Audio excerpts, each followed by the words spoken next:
বিশ্বনাথে মন্ত্রী অশোক সিংহালের পর্যালোচনা বৈঠক।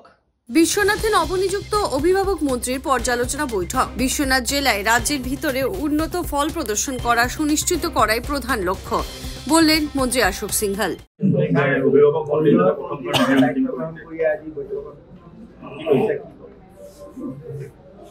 বিশ্বনাথ জিলাৰ অভিভাৱক মন্ত্ৰী হিচাপে আজি মোৰ প্ৰথম যাত্ৰা।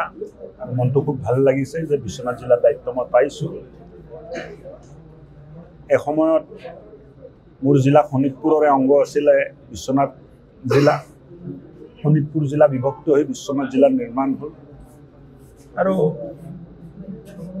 অহা দিনবোৰত আমাৰে দলৰ 3জন বিধায়ক আছে, আমাৰে দলৰ সাংসদ আছে। আমি সকলোৱে মিলি বিশ্বনাথ জিলাক অসমৰ ভিতৰত কেনেকৈ উন্নত মানদণ্ড থকা জিলা পৰিণত কৰিব পাৰি তাৰ কাৰণে আমি চেষ্টা কৰোঁ।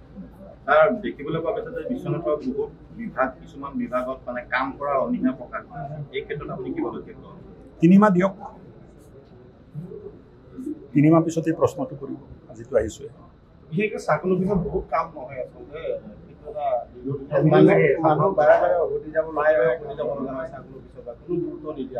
পৰিৱৰ্তন হ'ব, সময় কিছু লাগিব, চিন্তা কৰিব নালাগে।